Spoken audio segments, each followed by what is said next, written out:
Question है, Rajasthan police की पहली महिला डीजी कौन बनी है? तो हाल ही में आईपीएस नीना सिंह है जो राजस्थान पुलिस की पहली महिला डीजी बनी है। कौन बनी है? IPS Nina Singh. Next question है, राजस्थान में अत्यंत पौष्टिक श्रवण घास कहाँ पाई जाती है? तो इस सवाल का सही जवाब देगा ऑप्शन सी, यानी राजस्थान में श्रवण घास हैं जो जैसलमेर जिले में पाई जाती हैं। अगला नेक्स्ट क्वेश्चन है, राजस्थान परमाणु ऊर्जा परियोजना किस वर्ष में परिचालित हुई थी? तो दोस्तों इस सवाल का सही जवाब देगा ऑप्शन बी, यानी राजस्थान में परमाणु ऊर्जा परियोजना है वो वर्ष 1973 ईस्वी में परिचालित हुई थी। अगला नेक्स्ट क्वेश्चन है, राजस्थान का महिला साक्षरता की दृष्टि से भारत में कौन सा स्थान है? तो दोस्तों इस सवाल का भी सही जवाब देगा ऑप्शन बी, यानी राजस्थान में महिला साक्षरता की दृष्टि से भारत में 28वां स्थान है। अगला नेक्स्ट क्वेश्चन है, निम्न में से किस झील को कनोट बांध के नाम से जाना जाता था? तो दोस्तों इस सवाल का सही जवाब देगा ऑप्शन बी, यानी फतेह सागर झील है जिसे प्राचीन काल में कनोट बांध के नाम से जाना जाता था। अगला नेक्स्ट क्वेश्चन है, राजस्थान की किस महिला क्रांतिकारी नेता को 1956 में पद्म विभूषण से सम्मानित किया गया था? तो दोस्तों इस सवाल का सही जवाब देगा ऑप्शन डी, यानी जानकी देवी है जिन्हें महिला क्रांतिकारी है जिन्हें वर्ष 1956 में पद्म भूषण पदक से सम्मानित किया गया था। अगला नेक्स्ट क्वेश्चन है, स्वतंत्रता संग्राम के दौरान किसानों की आवाज नामक पत्र का प्रकाशन कहाँ से किया गया था? तो दोस्तों इस सवाल का सही जवाब देगा ऑप्शन सी, यानी स्वतंत्रता संग्राम के दौरान किसानों की आवाज नामक पत्र का प्रकाशन है वो जोधपुर से किया गया था। नेक्स्ट क्वेश्चन है, राजस्थान में बोमार क्षेत्र कहाँ है? तो इस सवाल का सही जवाब देगा ऑप्शन ए, यानी राजस्थान में बोमार क्षेत्र है वो मेवाड़ में है। अगला क्वेश्चन है, भगत आंदोलन किसने चलवाया था? तो दोस्तों इस सवाल का सही जवाब देगा ऑप्शन डी, यानी गुरु गोविंद गिरी हैं जिन्होंने भगत आंदोलन चलवाया था। अगला नेक्स्ट क्वेश्चन है, बनी ठनी चित्र ग्रंथ किसकी रचना है? तो दोस्तों इस सवाल का सही जवाब देगा ऑप्शन ए, यानी बनी ठनी चित्र ग्रंथ हैं वो निहाल चंद द्वारा रचित रचना है। अगला नेक्स्ट क्वेश्चन है, राजस्थानी चित्रकला का सबसे पहले वैज्ञानिक विभाजन किसने किया था? तो दोस्तों इस सवाल का सही जवाब देगा ऑप्शन बी, यानी आनंद कुमार स्वामी हैं जिन्होंने राजस्थानी चित्रकला का सबसे पहले वैज्ञानिक विभाजन किया था। नेक्स्ट क्वेश्चन है, राजस्थानी भाषा किस वंश से जुड़ी हुई भाषा है? तो इस सवाल का सही जवाब देगा ऑप्शन सी, यानी राजस्थानी भाषा है वो भारतीय आर्य वंश से जुड़ी हुई भाषा है। अगला क्वेश्चन है, राजस्थान के किस शहर से प्रसिद्ध नृत्य ढोल का आरंभ हुआ था? तो इस सवाल का सही जवाब देगा ऑप्शन डी, यानी राजस्थान के जालोर शहर से प्रसिद्ध नृत्य ढोल का आरंभ हुआ था। अगला क्वेश्चन है, राजस्थान में महिलाएं सौभाग्य सूचक के प्रति किस आभूषण का प्रयोग में लाते हैं? तो दोस्तों इस सवाल का सही जवाब देगा ऑप्शन डी, यानी राजस्थान में महिला सौभाग्य सूचक के प्रति बोर्ल आभूषण को प्रयोग में लाते हैं। अगला नेक्स्ट क्वेश्चन है, राजस्थान में वल्लभ संप्रदाय का प्रमुख धार्मिक स्थल कहाँ पर है? तो इस सवाल का सही जवाब देगा ऑप्शन सी, यानी राजस्थान में वल्लभ संप्रदाय का प्रमुख केंद्र धार्मिक स्थल है वो नाथ द्वार में है। अगला क्वेश्चन है, राजस्थान का वह कौन सा संत है जिसे फतेहपुर सीकरी में अकबर से भेंट की थी? तो दोस्तों इस सवाल का सही जवाब देगा ऑप्शन बी, यानी संत दादू दयाल हैं जिनकी फतेहपुर सीकरी में अकबर से भेंट हुई थी। अगला नेक्स्ट क्वेश्चन है, हल्दी घाटी के युद्ध को खमनेर का युद्ध किसने कहा था? तो दोस्तों इस सवाल का सही जवाब देगा ऑप्शन ए, यानी हल्दी घाटी के युद्ध को अबुल फजल हैं जिन्होंने खमनेर का युद्ध कहा था। अगला नेक्स्ट क्वेश्चन है, किस राजपूत रानी ने हुमायूं के पास राखी पेश कर बहादुर शाह के खिलाफ सहायता का संदेश भेजा था? तो दोस्तों इस सवाल का भी सही जवाब देगा ऑप्शन बी यानी रानी कर्मावती हैं जिन्होंने हुमायूं के पास राखी पेश कर बहादुर शाह के खिलाफ सहायता का संदेश भेजा था। अगला नेक्स्ट क्वेश्चन है, अनाज रखने के बड़े मृत दभांड जिन्हें गोरे व कोठे कहा जाते हैं वो किस प्राचीन सभ्यता से प्राप्त हुए थे। तो दोस्तों इस सवाल का सही जवाब देगा ऑप्शन डी यानी आहड़ सभ्यता से हैं जो अनाज रखने के बड़े मृत दाभांड हैं जो गोरे कोठे कहा जाते हैं वो आहड़ सभ्यता से प्राप्त हुए थे। अगला नेक्स्ट क्वेश्चन है, जोधपुर के घरों में प्राय कौन से रंग से घर दिखाई देते हैं। तो दोस्तों इस सवाल का सही जवाब देगा ऑप्शन डी यानी जोधपुर के घरों में प्राय नीला रंग के घर दिखते हैं। अगला नेक्स्ट क्वेश्चन है, जोधपुर किले में पुस्तक प्रकाश पुस्तकालय की स्थापना किसने की थी। तो दोस्तों इस सवाल का सही जवाब देगा ऑप्शन सी यानी राजा मान सिंह है जिन्होंने जोधपुर किले में पुस्तक प्रकाश पुस्तकालय की स्थापना की थी। किसने की थी? राजा मान सिंह ने। अगला नेक्स्ट क्वेश्चन है, राज्य के कौन से संभाग में सर्वाधिक संख्या में अनुसूचित जाति निवास करती हैं। तो इस सवाल का सही जवाब देगा ऑप्शन डी यानी जयपुर जिले में या जयपुर संभाग में सर्वाधिक अनुसूचित जनसंख्या की जाति निवास करती हैं। अगला क्वेश्चन है, राज्य में सर्वाधिक आबादी वाला दूसरा शहर कौन सा है। तो दोस्तों इस सवाल का सही जवाब देगा ऑप्शन बी यानी राज्य में सर्वाधिक आबादी वाला दूसरा शहर है वो जोधपुर शहर है, जबकि पहला शहर है वो जयपुर शहर है। सवाल है, राजस्थान की प्रमुख नकदी फसल कौन सी है। तो इस सवाल का सही जवाब हो जाएगा ऑप्शन बी यानी कपास फसल है जो राजस्थान की प्रमुख नकदी फसल है। कौन सी फसल है जो नकदी फसल है राजस्थान की? कपास फसल। और कपास फसल है जो राजस्थान के हनुमानगढ़ और श्री गंगानगर जिले में सर्वाधिक पैदावार होती हैं। किस जिले में होती हैं कपास की फसल? वो होती है हनुमानगढ़ में और श्री गंगानगर जिले में राजस्थान में सबसे अधिक कपास की पैदावार होती हैं जो राजस्थान की सबसे प्रमुख नकदी फसल हैं। अगला सवाल है, ऊसर भूमि किसे कहते हैं। तो इस सवाल का सही जवाब हो जाएगा ऑप्शन डी यानी खारी एवं लवणीय भूमि होती है जिसे ऊसर भूमि कहा जाता है। किसे कहते हैं ऊसर भूमि? खारी एवं लवणीय भूमि को ऊसर भूमि कहते हैं। इसी प्रकार अगला सवाल है, राजस्थान का कौन सा शहर भारत का मक्का नाम से प्रसिद्ध है। तो इस सवाल का सही जवाब हो जाएगा ऑप्शन डी यानी राजस्थान का अजमेर शहर है जो राजस्थान और भारत का मक्का नाम से प्रसिद्ध है, क्योंकि राजस्थान के अजमेर जिले में ख्वाजा मोइनुद्दीन की चिश्ता हैं वो स्थित हैं, इसलिए अजमेर शहर को भारत का मक्का या फिर राजस्थान का मक्का शहर कहा जाता है। किस शहर को? अजमेर शहर को। इसी प्रकार अगला सवाल है, रविदास और कबीर किसके शिष्य थे। तो दोस्तों इस सवाल का सही जवाब हो जाएगा ऑप्शन बी यानी रामानंद के शिष्य थे वो थे रविदास और कबीरदास। कबीरदास और रविदास किसके शिष्य थे? रामानंद के। इसी प्रकार अगला सवाल है, मगरा चक्री अथवा बीकानेरी चोकला कहने वाली नस्लें किसकी नस्लें हैं। तो दोस्तों इस सवाल का सही जवाब जाएगा ऑप्शन बी यानी मगरा चक्री अथवा बीकानेरी चोकला नस्लें हैं वो भेड़ की एक प्रकार की नस्लें हैं। किसकी नस्लें हैं? भेड़ की। कौन सी नस्लें? मगरा चक्री और बीकानेरी चोकला जो एक की भेड़ की नस्लें हैं। अगला सवाल है, निम्न में से किस अनुच्छेद का संबंध पंचायती राज से है।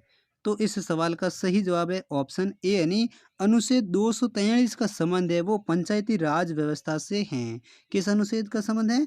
243 अनुच्छेद का। राजस्थान के किस जिले से अधिकतम जिलों की सीमाएं लगती हैं। तो दोस्तों इस सवाल का सही जवाब है ऑप्शन डी यानी राजस्थान के पाली जिले से हैं जो सबसे अधिकतम 8 जिलों की सीमाएं लगती हैं। कितने जिलों की सीमा लगती हैं पाली के साथ? 8 जिलों के साथ सीमा लगती हैं। और वो जिले कौन कौन से हैं? वो जिले हैं जोधपुर, नागौर, अजमेर, राजसमंद, उदयपुर, चिरई, जालोर और बाड़मेर जिले। ये 8 जिले हैं जिनकी पाली जिले के साथ सबसे अधिक सीमाएं लगती हैं। यानी पाली जिला एकमात्र ऐसा जिला है जिनकी सीमाएं 8 जिलों के साथ लगती हैं। इसी प्रकार अगला दूसरा सवाल है, राजस्थान के दक्षिण में होकर निकलने वाली रेखा कौन सी है? तो दोस्तों इस सवाल का सही जवाब जो है ऑप्शन है सी, यानी राजस्थान के दक्षिण में होकर वह गुजरने वाली रेखा है वो कर्क रेखा है। कौन सी रेखा है जो राजस्थान के दक्षिण में होकर निकलने वाली रेखा है? वो है कर्क रेखा। और दोस्तों कर्क रेखा है वो राजस्थान के 2 जिलों से गुजरती हैं। कौन कौन से जिले हैं वो है एक तो डूंगरपुर और दूसरा है बांसवाड़ा। यानी राजस्थान के बांसवाड़ा और डूंगरपुर से होकर गुजरने वाली रेखा कौन सी है? वो है कर्क रेखा। इसी प्रकार अगला तीसरा सवाल है, राजस्थान एकीकरण कार्य का श्रेय किस व्यक्ति को जाता है? तो दोस्तों इस सवाल का सही जवाब हो जाएगा ऑप्शन बी, यानी राजस्थान एकीकरण कार्य का श्रेय है वो सरदार वल्लभ भाई पटेल को जाता है। किसको जाता है राजस्थान एकीकरण का श्रेय? वो जाता है सरदार वल्लभ भाई पटेल का। और दोस्तों आपको बता दें कि राजस्थान का एकीकरण है वो पूरा 7 चरणों में संपन्न हुआ था। कितने चरणों में संपन्न हुआ था? 7 चरणों में, जिसके लिए 18 मार्च 1948 से ये पहला चरण शुरू हुआ था, जो 1 नवंबर 1956 को खत्म हुआ था। कब हुआ था? 1 नवंबर 1956 को है वो राजस्थान का एकीकरण है वो पूर्ण रूप से संपन्न हुआ था। जिसमें कुल समय कितना लगा था? वो लगा था 8 वर्ष 7 माह और 14 दिन का समय लगा था राजस्थान को एकीकरण के करने में। और सबसे ज़्यादा राजस्थान एकीकरण का श्रेय किसे जाता है? वो जाता है सरदार वल्लभ भाई पटेल को। इसी प्रकार अगला तीसरा सवाल है, राजस्थान दिवस कब मनाया जाता है? तो इस सवाल का सही जवाब हो जाएगा ऑप्शन बी, यानी 30 मार्च को हर साल राजस्थान दिवस मनाया जाता है। कब मनाया जाता है? 30 मार्च को, क्योंकि 30 मार्च 1949 को राजस्थान की 4 रियासतें जोधपुर, जयपुर, जैसलमेर और बीकानेर रियासतों का विलय होकर वृत्त राजस्थान का निर्माण होता है। कब होता है? 30 मार्च 1949 को। इसलिए अब हर साल 30 मार्च को ही राजस्थान दिवस मनाया जाता है। इसी प्रकार अगला सवाल है, पद्म श्री कृपाल सिंह शेखावत का संबंध किससे है? तो इस सवाल का सही जवाब है ऑप्शन है डी, यानी पद्म श्री कृपाल सिंह शेखावत का संबंध है वो जयपुर की ब्लू पॉटरी से है। किससे संबंधित है? कृपाल सिंह शेखावत का ब्लू पॉटरी। और ब्लू पॉटरी वह है जो चीनी बर्तनों के ऊपर चित्रकार किया जाता है, जिसे ब्लू पॉटरी कहा जाता है। और कृपाल सिंह शेखावत को पद्मश्री पुरस्कार कब दिया गया था? वो दिया था साल 1974 में। इसी प्रकार अगला छठा सवाल है, राजस्थान के किस दुर्ग में सूफी संत हमीदुद्दीन की दरगाह स्थित है? तो दोस्तों इस सवाल का सही जवाब हो जाएगा ऑप्शन है बी, यानी गागरोन के किले में सूफी संत हमीदुद्दीन की दरगाह स्थित हैं। कहाँ पर है सूफी संत हमीदुद्दीन की दरगाह स्थित? वो है गागरोन के किले में। और गागरोन का किला है वो राजस्थान के झालावाड़ जिले में है। और ये राजस्थान का एकमात्र ऐसा किला है जो चारों तरफ से पानी से घिरा हुआ किला है, जिसे जल दुर्ग के नाम से भी जाना जाता है। किस किले को? गागरोन के किले में। और ये किस जिले में है? वो है झालावाड़ जिले में, जिसमें राजस्थान के सूफी संत हमीदुद्दीन की दरगाह स्थित हैं। अगला सवाल है, सिवाना दुर्ग किस जिले में स्थित हैं? तो इस सवाल का सही जवाब है ऑप्शन ए, यानी बाड़मेर जिले में सिवाना दुर्ग स्थित हैं, जिसके निर्माता हैं वीर नारायण पंवार को माना जाता है। कब माना जाता है? वीर नारायण पंवार हैं जो सिवाना दुर्ग के निर्माता माना जाते हैं। और यह भी राजस्थान का एकमात्र ऐसा जिला है जो मारवाड़ की संकटकालीन राजधानी के रूप में प्रसिद्ध रहा था। कौन सा किला? सिवाना दुर्ग, जो किस जिले में है? बाड़मेर जिले में बना हुआ है। अगला सवाल है, पुष्कर मेला किस तिथि को संपन्न होता है?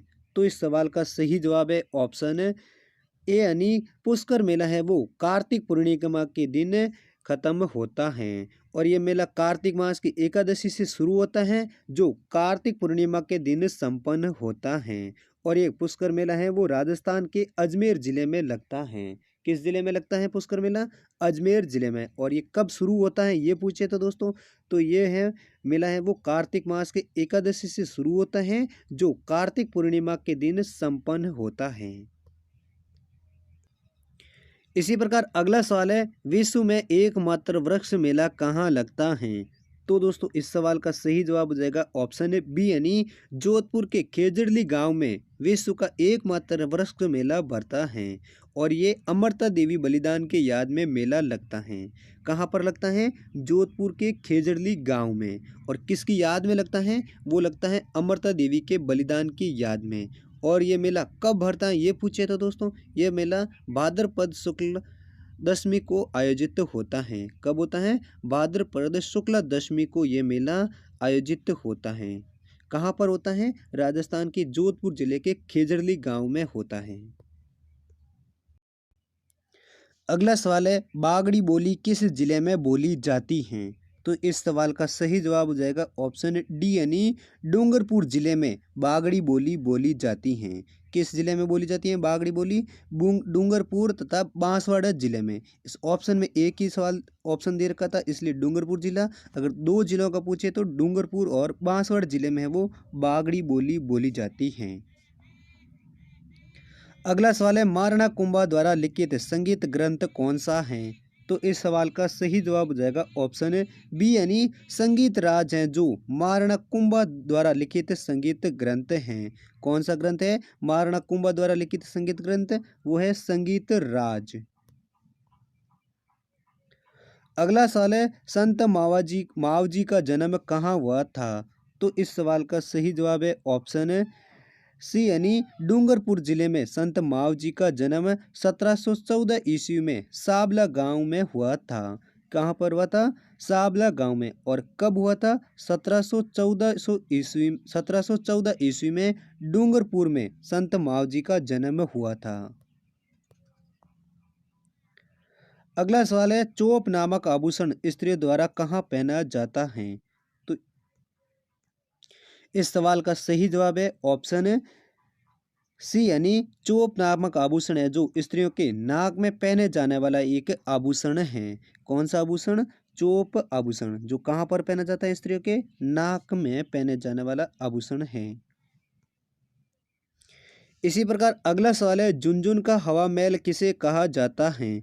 तो इस सवाल का सही जवाब है ऑप्शन डी, यानी झुंझुनू का जो खेतड़ी महल है जिसे झुंझुनू का हवा महल कहा जाता है। किसे कहा जाता है? खेतड़ी महल को झुंझुनू का हवा महल कहा जाता है। और खेतड़ी महल का निर्माण है वो 1770 ईस्वी में हुआ था। कब हुआ था? 1770 ईस्वी में खेतड़ी महल का निर्माण हुआ था जिसे झुंझुनू का हवा महल कहा जाता है। अगला सवाल है, मध्यकाल में बयाना किसके लिए प्रसिद्ध था? तो दोस्तों इस सवाल का सही जवाब हो जाएगा ऑप्शन ए, यानी बयाना क्षेत्र है वो मध्यकाल में नील की मंडी के लिए प्रसिद्ध था। कहाँ पर किसके लिए प्रसिद्ध है बयाना क्षेत्र? वो था नील की मंडी के लिए। और ये बयाना कस्बा कहाँ पर है? वो है भरतपुर जिले में। कहाँ पर है? भरतपुर जिले में है, जो नील की मंडी के लिए मध्यकाल में प्रसिद्ध था। अगला सवाल है, बिजौलिया किसान आंदोलन में किस जाति के कृषक सर्वाधिक संख्या में थे? तो इस सवाल का सही जवाब जाएगा ऑप्शन ए, यानी धाकड़ जाति के कृषक हैं जो बिजौलिया किसान आंदोलन में सर्वाधिक संख्या में थे। किस जाति के थे? वो थे धाकड़ जाति के। और किस आंदोलन में? वो था बिजौलिया किसान आंदोलन में। अगला सवाल है, बीकानेर प्रजामंडल की स्थापना किस वर्ष में हुई थी? तो इस सवाल का सही जवाब हो जाएगा ऑप्शन डी, यानी साल 1936 ईस्वी में बीकानेर प्रजामंडल की स्थापना हुई थी। कब हुई थी बीकानेर प्रजामंडल की स्थापना? साल 1936 ईस्वी में। अगला तीसरा सवाल है, राजस्थान राज्य में मुख्यतः कोयले की किस्म कौन सी पाई जाती हैं? तो दोस्तों इस सवाल का सही जवाब है ऑप्शन ए, यानी राजस्थान में लिग्नाइट कोयला है वो सबसे अधिक पाया जाता है। कौन सा कोयला पाया जाता है राजस्थान में? लिग्नाइट किस्म का जो कोयला है वो राजस्थान में सबसे अधिक पाया जाता है। जबकि दोस्तों भंडारों की दृष्टि में बात करें तो राजस्थान तमिलनाडु राज्य के बाद दूसरे स्थान पर हैं। किस मामले में? लिग्नाइट कोयले की किस्म के मामले में राजस्थान राज्य है वो तमिलनाडु राज्य के बाद दूसरे स्थान पर है। यानी तमिलनाडु राज्य में सबसे अधिक लिग्नाइट किस्म का कोयला पाया जाता है, जबकि राजस्थान है वो तमिलनाडु के बाद दूसरे स्थान पर है। और राजस्थान में बीकानेर, नागौर तथा बाड़मेर जिले में लिग्नाइट किस्म का कोयला सबसे अधिक पाया जाता है। किन जिलों में? बीकानेर, नागौर तथा बाड़मेर जिले में। इसी प्रकार अगला तीसरा सवाल है, राजस्थान में अहुआ का विद्रोह किसके नेतृत्व में हुआ था? तो दोस्तों इस सवाल का सही जवाब है ऑप्शन है डी, यानी राजस्थान में ठाकुर कुशाल सिंह के नेतृत्व में अहुआ का विद्रोह हुआ था। किसके नेतृत्व में हुआ था? राजस्थान में अहुआ का विद्रोह हुआ था ठाकुर कुशाल सिंह के नेतृत्व में। अगला सवाल है, बादल नामक पानी का बर्तन कहाँ प्रसिद्ध है? तो दोस्तों इस सवाल का सही जवाब है ऑप्शन है डी, यानी बादल नामक बर्तन है वो जयपुर जिले में प्रसिद्ध हैं। कहाँ पर हैं? जयपुर जिले में। अगला सवाल है, राजस्थान में शीत ऋतु में होने वाली भूमध्य सागरीय चक्रवातीय वर्षा क्या कहलाती है? तो दोस्तों इस सवाल का सही जवाब है ऑप्शन है बी, यानी राजस्थान में जो शीत ऋतु में होने वाली वर्षा है उस वर्षा को माउट वर्षा कहते हैं। क्या कहते हैं? माउट वर्षा। और माउट वर्षा सबसे ज़्यादा किस कहाँ से होती हैं?